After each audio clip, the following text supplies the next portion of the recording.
Please welcome to the stage, Todd Conklin.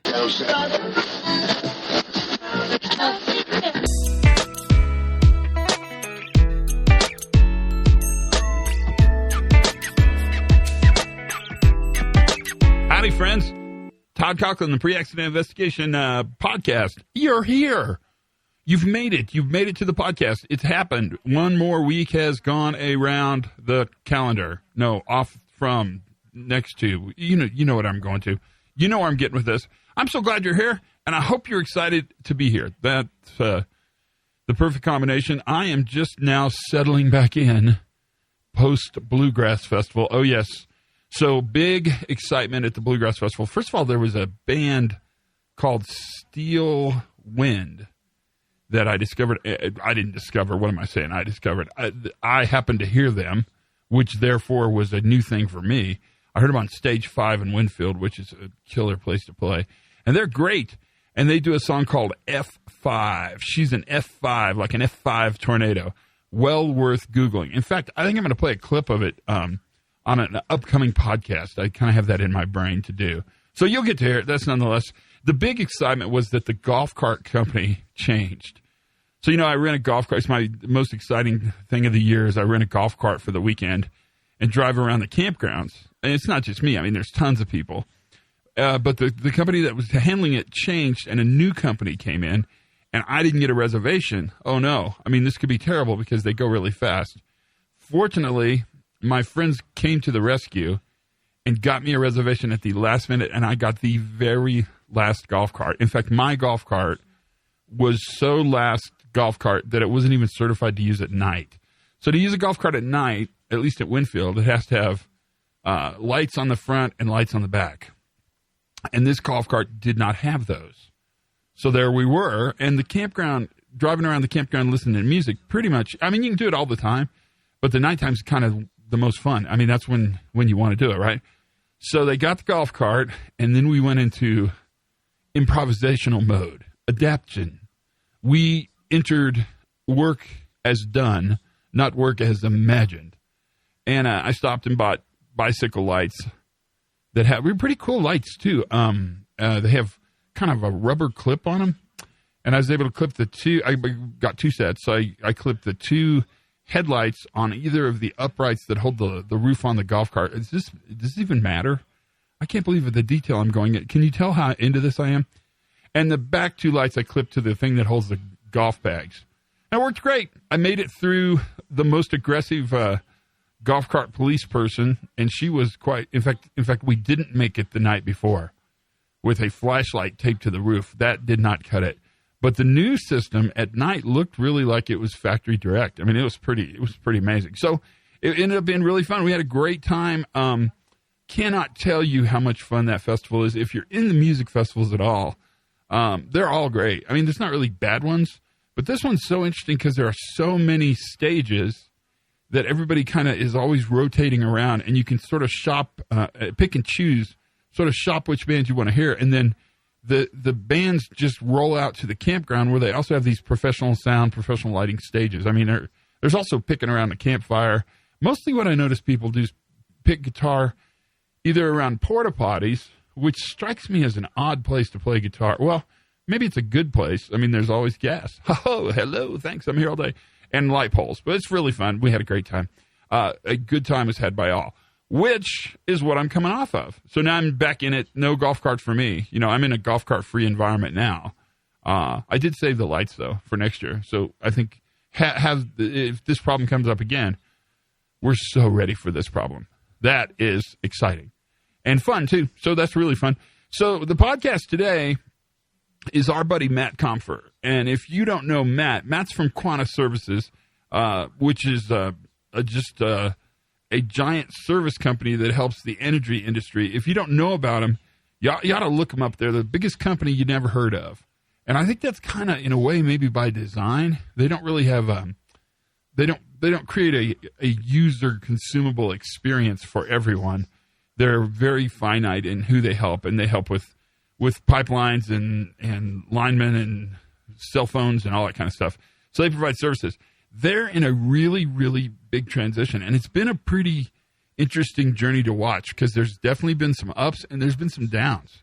The crazy thing about running safety is that the potential for failure to happen is always there. And catastrophic failure is really difficult because it doesn't give a lot of indicators it's going to happen. And it's oftentimes happens in the midst of quite normal operations. And so that's always been our challenge, and that's been the challenge that Matt and Sage and Peter and all the guys at Quanta are dealing with. But Matt was good enough to actually agree to put in a podcast. And so that's what we're going to talk about, sort of Matt's journey, really not Matt's journey. He would be really angry I said that. The journey that the entire organization, from the top all the way throughout the organization, are taking around how to change safety. And they've really coined this idea of managing capacity, especially for the work they do, because it's uncertain, right? Because we know that's true. That's always true. And because it's high risk and uncertain, what they want to have is the capacity to actually fail as elegantly as they possibly can. Or as our buddy David Woods would say, the capacity for graceful extensibility. And that's what Matt talks about. And they just rolled out just this year their capacity model, and it was quite a marketing campaign. I mean, they're a big company, so they had to work it pretty hard. And that's what Matt's going to talk about. So without much further ado, I think we should listen to the podcast and see how it sounds. I think you're going to find this incredibly interesting. Incredibly interesting. Well, both. I think both are accurate.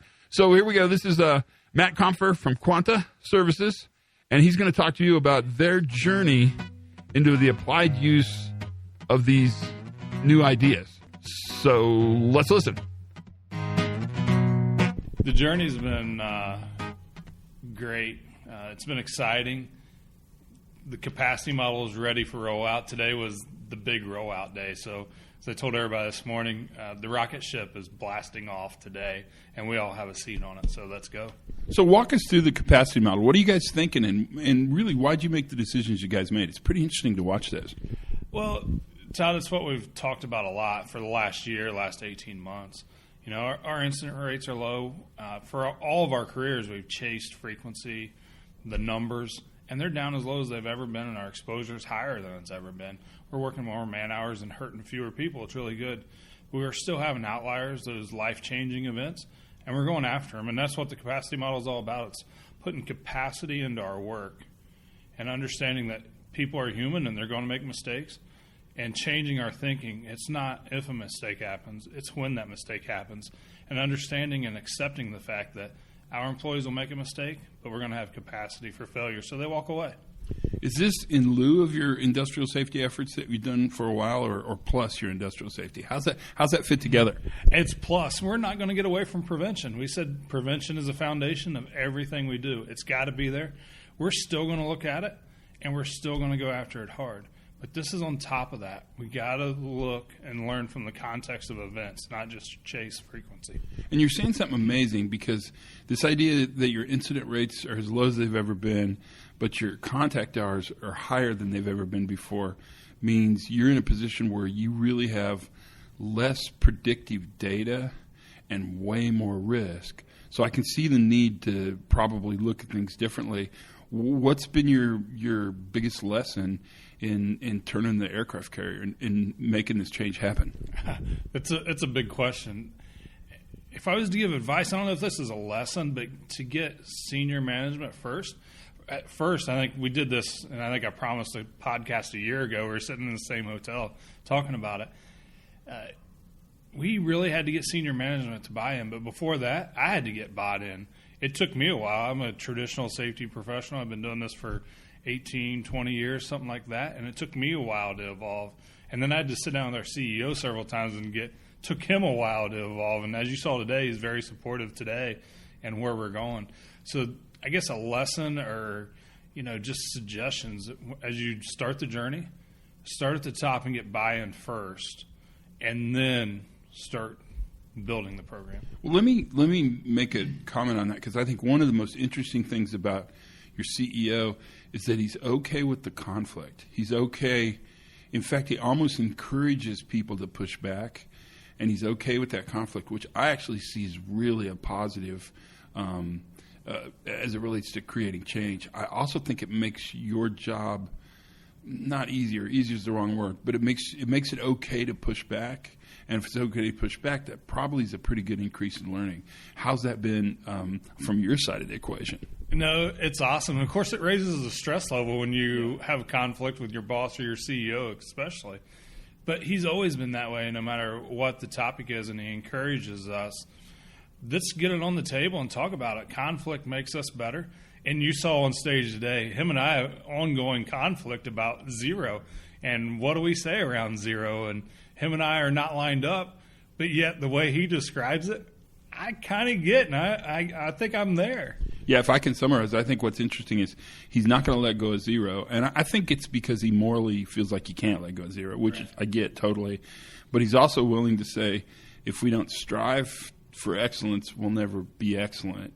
And so he sees zero as a goal. I think what's interesting is he's allowed enough space intellectually and operationally for him to also know that zero is not the measure. It's the moral goal, but it's not the standard, that people are imperfect, the systems are imperfect, and that failure is going to happen. Yeah, I think that's right. And not to correct you, but what he said was... God, always correct me. That's not a problem. What he's saying is we're going to strive for perfection and get to excellence, right? And you're right, zero is the number. That's what you want to say. It's never good to hurt anybody. We never want to have that happen. But what he very clearly stated was life-changing events have to stop. Significant events have to stop. We're going to lead the industry, and they're going to stop. How have you shepherded your safety people? Because that's a really special group that has the most vested in the traditional way, the most to lose, really. How have you sort of helped them be successful? Well, you start small like anything, right? So we started with the corporate staff, and as I was going through this journey, we're reading the same books. We're buying the Conklin books, the Decker books. We're having debates in the morning around the water cooler. We're texting each other on the weekends. Did you hear this podcast? What do you think about that point? So we're really getting that team bought in. And then we're slowly taking it out to the broader team at our operating units and talking to them about it and getting them bought in and seeing the ones that are kind of early adopters and bringing them into the fold and getting them to sell the story. And then we're bringing them into the conference like you've seen here the last couple of days and setting the foundation for where we're going. Are you surprised the Canadian operations have kind of almost taken the lead? Because it's the same thing we saw, for instance, with ConocoPhillips. Is it more culturally a good fit for Canada? I mean, I'm curious why, because they've done some pretty cool stuff for you guys. They have, and they've always been more progressive around safety management in Canada. I've been working in and around Canada now for probably 10, 12 years, and it seems like they're always a half a step ahead of philosophy or implementation of new ideas or forward thinking. So I'm not really sure what it is, but they do a good job up there. How do you feel about the whole learning component? That seems really interesting to me at a bunch of levels. Learning teams, or what we're calling operational learnings here at Quanta, it's going to be a game changer for us. Now, I think, and I don't know if I've told you this or not, Todd, but the investigation process is broken. We have to investigate because we want to know the root cause, right? Our clients want an investigation. They want to know root cause. We have to give them a report in 24 hours or 48 hours or whatever the contractual requirement is. You have OSHA getting involved. You have our lawyers, their lawyers. Everybody has a vested interest in this, and everybody's trying to do the right thing for the right purpose, right? We're trying to get better around that investigation. We're trying to protect our company. The client's trying to protect themselves. Yeah, all that's going on, yet it's inhibiting learning. So we're trying to step aside from that process. That process is what it is. Step aside from that process and learn the context around the event. Understand what's driving those decisions, what's driving that event, rather than who's driving it. So what are you doing to do that? Because I'm especially interested in this part. Because I do think our investigations pretty much as a rule kind of stop too soon, and they're really limited. How are you pushing that difference within those restrictions? So we're letting that process flow. We're not getting involved with the process. We're not hindering the process. That process flows, and we step to the side of it after a couple days, a week, 2 weeks, and we're putting a team together, people in the field, and bringing them in without management in the room, and what we're calling a safe space, and we find out what's really going on and what's driving this. Are you surprised by what you're learning? Absolutely. Every day. We just heard a story today about, we had a barricading issue around trucks. And the learning team is coming up with some ideas that we never dreamed that we would get. And we would never get that out of an investigation. And by the way, the learning team was not a result of an event. It was a result of non-compliance with a rule, and we just couldn't figure out why the employees weren't getting it. So we stepped back. We got 7 employees out of the field, brought them into a conference room and said, we want to figure this out, and we need your help. And within an hour, they opened up, and it was amazing. How are you sharing those success stories around learning? I mean, how do you talk about safety success? Because I think one of the challenges is traditionally we've not done a good job talking about it. We're pretty good about talking about accidents, but we're not very good talking about the accidents that didn't happen. Yeah, I wish we were better, and we're still not great. But like this barricading issue, taking that across, we have bucket trucks all around North America, South America, everywhere. And taking that lesson to the field is really, really important. And then communicating that this isn't just some safety person sitting in the higher level of the tower or whatever, writing a new rule or a new process. This is coming from field employees just like them, and it's relating. So it's been good. Still not as good as we need to be. That challenge, I think, is a big one. I mean, I think that's a big part of what happens. And you guys you're purposely kind of diffused. I mean, you're purposely, and I think that's decentralized, which is an advantage for you guys, which means that one size safety program probably won't fit all, which is I would think that'd be a challenge for you. What are you thinking around that? It's a huge challenge, but yet it also gives us an advantage because we want that local operating unit to own the process. And while we have the capacity model and we have elements of the capacity model that we want implemented, we're giving them flexibility on how it looks at their operating unit. As long as the core of the program stays there, the operating unit will have the opportunity to adjust. We're not dictating a certain form or anything like that. We're saying these are elements that you got to get in your process that we believe will eliminate life-changing events. How are you defining capacity in this capacity model? That word's tricky for some people, I think. It's been tricky for us. Our board of directors asked me, what's capacity really mean? But it's really having capacity for failure. When that failure happens, the person doesn't get hurt. So at the core of us and what we believe is every life-changing, life-ending, life-altering event is a result of a release of energy that we cannot absorb safely, right?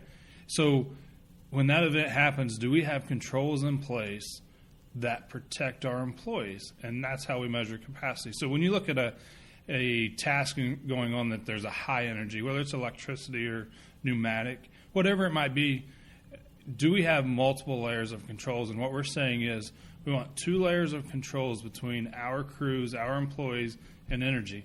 If you get down to 1 control, we want you to call your supervisor and say, hey, this is a high-risk task, high energy is involved, and I only got 1 control. If we get down to 1 control and that control is human behavior, we're stepping back and saying, should we be doing this task? Which that's a really brilliant question. Never be 1 control away from failure. You did something really interesting this morning. So you got a big room full of people.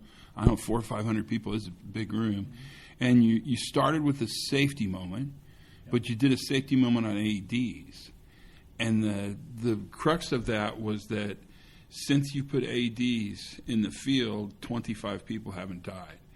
In my opinion, I don't think you could have found a better way to talk about capacity than to kick off that way. Was that purposeful? I mean, you do that on purpose? So tell me about that. Well, one, we're extremely proud of the AED program. We have over 8,000 AEDs around the globe. Our goal is to have one in every supervisor's truck. Now, we don't hit that, but we're coming really close, and that's what we're trying to get to. And, yeah, it's about capacity and taking care of our people.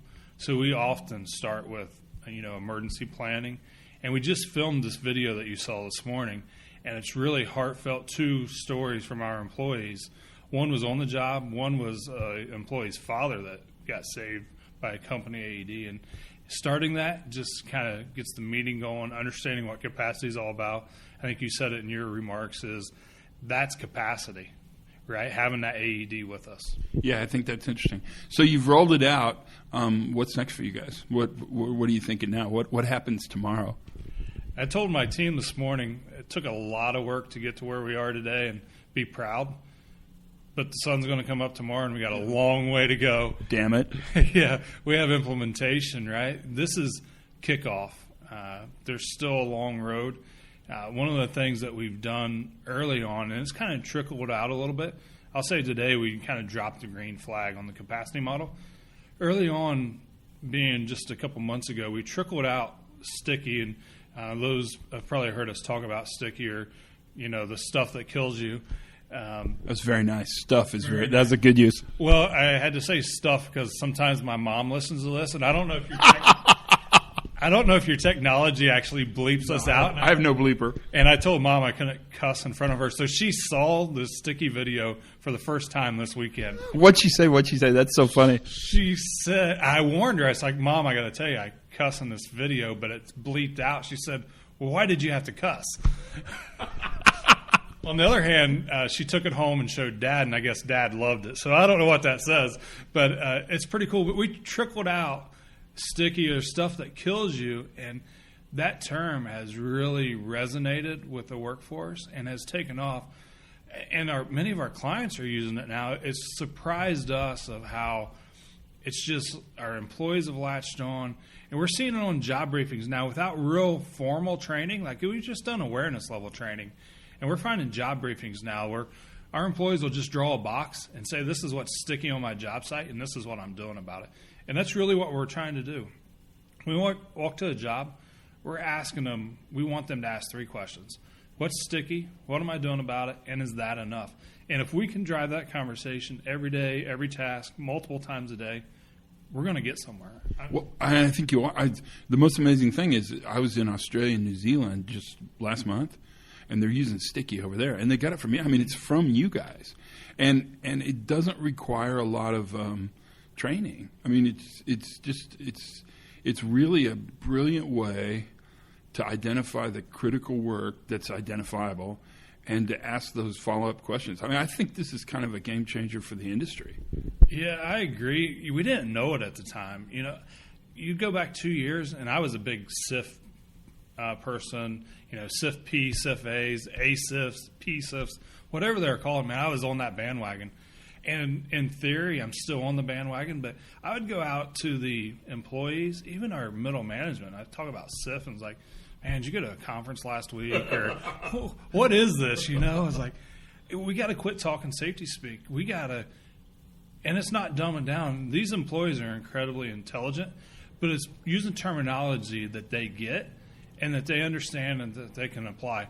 They can apply sticky. If you go ask them to apply SIF, which in reality are pretty close to the same thing, they're not going to do anything with SIF, but they get sticky. Well, so I agree. See, I think sticky's more elegant in that it really it causes you to identify really what'll kill you, right? As opposed to potential SIF. Like any accident will kill a person if the controls fail.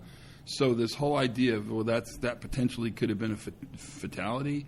Well, everything could have potentially been a fatality. And in retrospect, I'm not sure that has value. In pre-start, I just think it's brilliant to say, okay, what'll kill you, right? That's the sticky question. But the question that makes its money is, what are we going to do about it? And then, is that enough? Because you're getting to that sufficiency question, and that sufficiency question, that's really where the creativity happens. I think you'll change the industry. I don't think you meant to.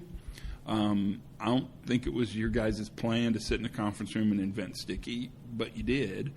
And I think it'll have legs forever. I think it'll change fatality prevention, which means it'll change fatalities. And if that, go for it. Steal it like crazy. Every company should steal it. It's worth stealing. It's something you guys can be really proud of, I think. That's good. So what's next? What are you thinking? What's in your brain? Man, there's a lot. It's really focusing on implementation and getting it right. Before, you've seen the implementation go where we send out a program with my air quotes, a program via email and say, go implement that. It doesn't work that way with the capacity model. We have to get in front of employees in front of middle management, in front of our senior management. Make sure they understand the human performance concepts and they understand where we're going. And that's going to be our focus for the next, several months, if not years, of getting that buy-in and then slowly coming behind that with implementation. But getting sticky out there now, because sticky can go without everything else, but it's really focusing on human performance elements, understanding why they're there, and just implementation, solid implementation. What are you going to measure? Because the challenge you have now is every time something doesn't happen, there's nothing to measure. And so this push on telling success stories is going to become important. What are you going to look at? What are you validating? What are you measuring? Well, lagging stuff, of course, we're measuring sticky actuals, right? Which is, it sounds kind of old school, but yeah, it was a big step for us to define what we say an actual sticky event is and start reporting that up. That's what our board of directors is getting now, is sticky actuals. That's what I'm telling our CEO about, sticky actuals. So we're going to move into sticky successes. That's when we had an operational failure, but a safety success. So something broke in operations and it went bad for them, but yet we had controls in place and we protected people, right? And then we're going to start measuring sticky potentials. And that's where we either had an event or maybe didn't have an event, but there was no controls in place. And it was just for the grace of God or for us being lucky that event didn't hurt somebody. How will you collect that data? Field observations, talking to our employees, getting away from the discipline or the accountability. It's, hey, we got to learn from these things, so let's talk about them. Can you get your guys to go out and validate those absolute controls? I mean, that seems to be the secret weapon. I'd be curious to see, how are you thinking about doing that? Yeah, so we're still defining exactly what our absolute controls were going to be. We have a couple drafts underway right now, and we're looking at that. And then it'll be going out and measuring, compliance or having capacity on there with those controls. That's probably 4 or 6 months down the road where we'll start measuring that. And you'll ebb and flow, so things will happen. How are you handling the things that happen? It's a setback. One, from when you have a significant event, it takes manpower out, so it slows your progress in implementing the program. But it's really, after that event happens, it's taking the program and laying it over top of the event and saying, how could the capacity model have prevented this? If we implement this, and what we're getting is lessons learned already. Well, it probably wouldn't have prevented it in its current state, but if you make this little tweak, it would have been better. So. And operational learning, eventually, where do you think that'll head? I mean, are you going to collect stories? Are you going to have a learning center? Are you going to have a web page? I mean, where will that take you? Yeah, we were just talking today. We're going to have some sort of database, and it's going to be communication, but I got to be real careful that it doesn't become noise, right? Because we're a large company. We're going to be doing a lot of learning teams. How do we make sure those communications don't become noise? So we're going to look at focused communications and ensure that we're filtering the communications to the group that it makes sense to get to, and not doing, I hate all employee emails, right? Because then it just gets too much. Well, and I'm going to make a prediction, and I could be wrong. We'll talk again. But I'm going to guess you're going to lose control of operational learning really quickly, because as soon as operations picks it up for problem solving, so now we're not just solving safety problems, we're solving operational problems, we're solving goal conflicts, those kind of things. You're going to see this kind of, at least in my organization, it sort of took off on its own, which I think is the highest. I mean, that's a good compliment. I totally agree, and we split up in the afternoon sessions, so you didn't hear my comments around this. This actually worries me a little bit, because not letting it go, because I want others doing it, because we can't manage all this at corporate, right? We need it, but we want facilitators trained, because 9 months ago, I could have told you I could run a learning team. Now that I learned what a learning team is, I can't run a learning team. I need training, and we have people that are trained. But if we just let anybody go start a learning team, it's going to be haphazard. It might not go quite right, and it's going to get a bad name, and then we're going to struggle coming back to do a learning team. So my message to everybody today was, slow down. If we have a place that we need to do a learning team, let us come in and assist. We're building a train-the-trainer, facilitator training. Let us come to do facilitator training. and then you guys can go do them. And have a standard report out so we know what's coming back and we can communicate. I think what's exciting about that is eventually have this whole giant group of trained facilitators in the field who also can serve as, investigators and critique leaders and operational learning people. And that's a lot of eyes and ears out there engaged kind of in a mature way to make a difference. What's your final advice? What would you tell everybody else that's about to make this journey? Because you guys are pretty moxie. There's a lot of moxie here in this room. And you jumped out on this. You had support, which I think makes it good. I also think you're in a position where you had to do something differently. What advice do you give to other people? I think I said the first piece is make sure your CEO is on board and make sure not only on board of supportive, but verbally supportive, vocally supporting this, right? Get your core team on board, divide up duties. One person can't do this. If you're really going to implement this, it takes a while. When I first started this, I said, 6 months will be done.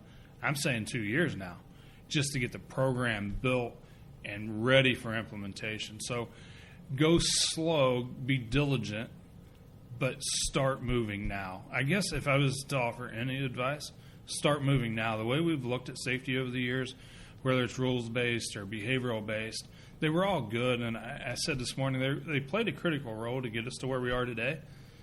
But life-changing events are still happening. Start now. So what do you think? I told you. He's a super interesting guy. He's also a great guy.